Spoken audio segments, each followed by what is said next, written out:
All right, let's go. So this is basically a recap and the second episode. If you haven't watched the first, you can do so. I'll probably link it in the description. So it's the second day of Iman's 8-figure personal brand challenge, which is him basically showing you how he made over $20 million with just one video. And how he calls it is basically the VSL flywheel. And let me just give a brief overview here because, of course, the actual series and actual episode, let's say, takes around 1 hour and it's unlisted on YouTube. So if you want it, just DM me on Instagram and I can send you the link. It will be available just this week from what I know. After that, he'll probably take them down. But yeah, if you're seeing this later, you can still message me. I might still have them. So with that being said, let's look at the VSL flywheel type of video because there are many ways to actually grow on YouTube, to actually make money in general, right? And there's a reason why Iman right now is focusing on the personal brand.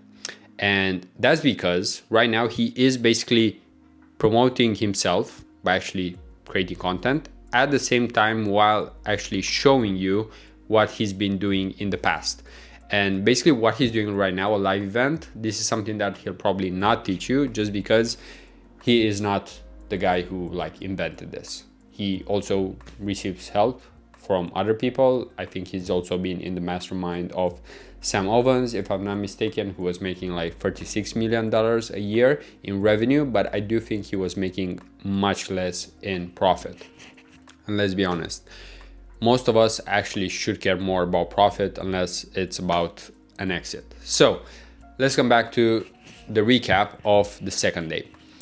So let me share a little bit about the VSL flywheel and that video where Iman basically made around 20 million just with one video. So the thought process here is the following: that when you create content, you are more so like on a hamster wheel, right? You have to create content all the time because otherwise you don't get views, otherwise you just don't get attention, and then you can't convert that lack of attention to more money, right?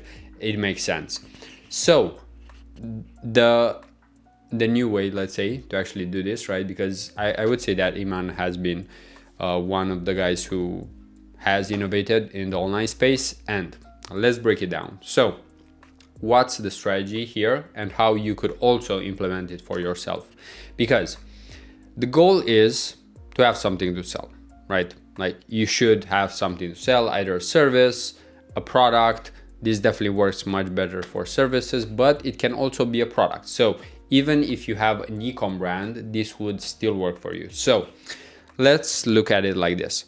What is a VSL? So it's a video sales letter, basically selling you on something. However, the main thing is that if you analyze Iman's VSL, which is around 50 minutes or so, right now he's not even selling it anymore, so I think even that video is unlisted, but that video basically is where most of the traffic is being sent over time. So first, you definitely need a VSL, but before having a VSL, you need something to sell, right? We won't go deep into that just because ideally you do have something to sell. And if we go to that video sales letter and look at the structure, so I won't go deep into it just because you can ask ChatGPT and you'll probably get similar answers. However, let me explain some of the things that he also mentioned that do make sense when it comes to YouTube and how YouTube looks at your videos. So if you have a VSL, of course, you have to structure it properly. Basically having an intro showing that there's a huge opportunity here, and SMMA was and still is, let's say, a huge opportunity for many people because it does give you enough freedom. So it is a life-changing type of business for a lot of people out there, even for myself. And the thing is that you have to show the opportunity, then basically educate people and show them that this is a great business model in comparison to other options they have, right? Now, the thing is that, is SMMA the best model out there? Not necessarily. However, what he does is that he compares it to other business models, and of course he doesn't mention maybe other business models that might work better, right? So it's not as if he's lying, but he is not necessarily mentioning all the options in the world, right? And this is what you have to do when you sell something, because let's be honest, sometimes what you have to sell is not the best, right?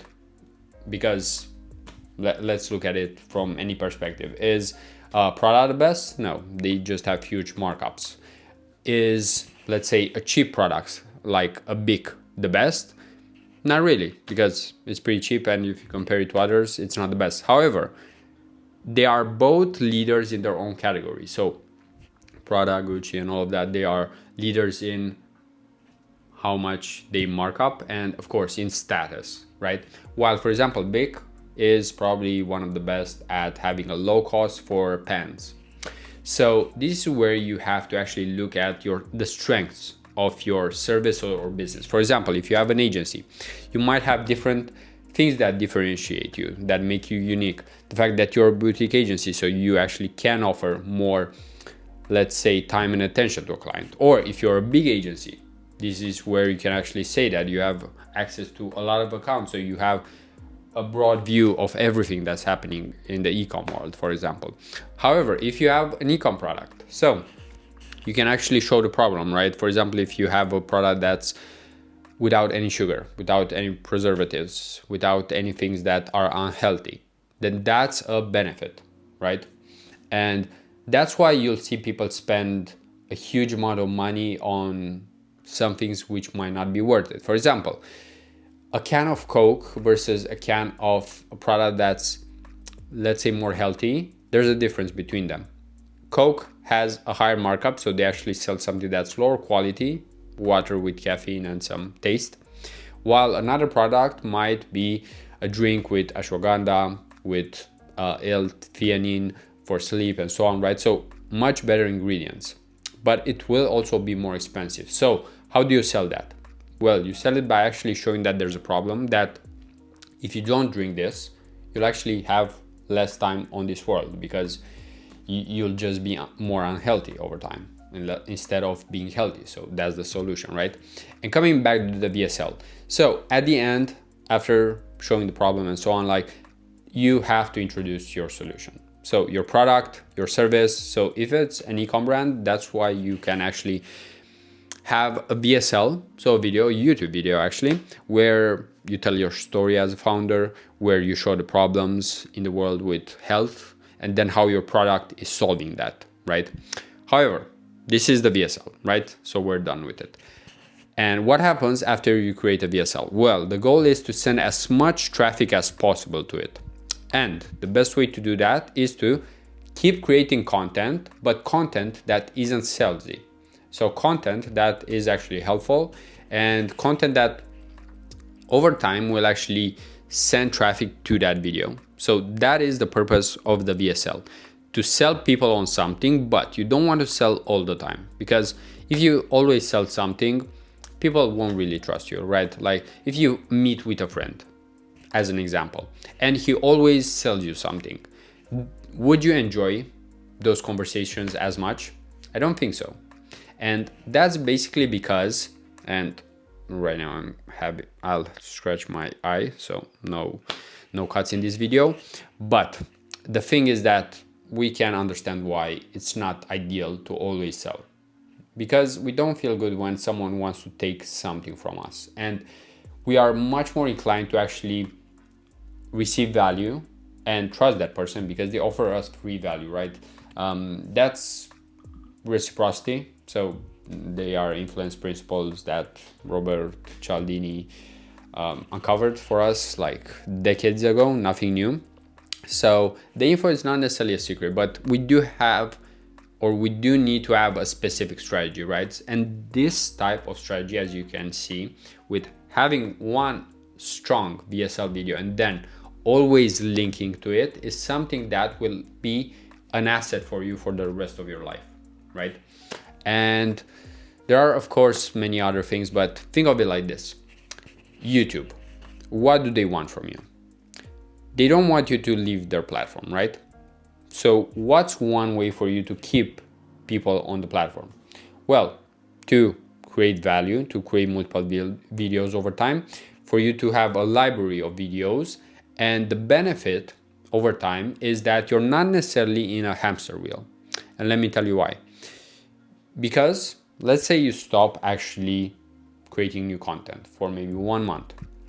However, that doesn't mean that automatically you'll have less views. And one way to combat that, for example, is to actually change your thumbnails or your titles, or actually both. Although changing both would be too much and you wouldn't understand which has a higher impact on the actual click-through rate. But this is what YouTube is looking at: click-through rate and watch time. They want you to click on something, and after that, of course, you staying on the platform, watching, because that's how they make money. They make money by you actually seeing ads. And for you to see ads, you need to spend more time. And that's how YouTube makes money, through advertisers who want to come on the platform and spend money. And that's why in most cases, it's actually better for YouTube when you don't even click on an ad.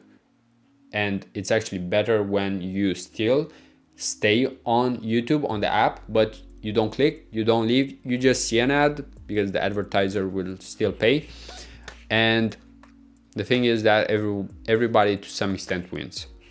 The brand, because they do get visibility and awareness, not necessarily a sell all the time with YouTube ads, but this is where we need to look at how things are and not how we would want them to be.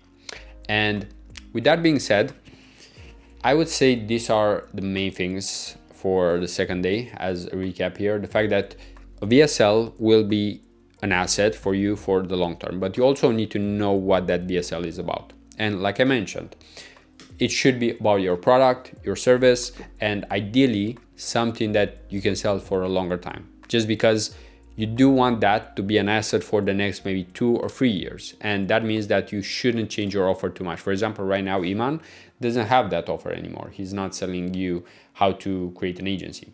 So right now he has to focus on other things. He has to sell other types of products and services. And that's why business is also like a game. And with that, I'll probably end it right here, just because I think we are near around 12 minutes, 30 minutes now. And I think that's more than enough. So if you like this video, as you know, you can like it. You can subscribe to the channel if you want to see the next couple of videos and get notified by YouTube.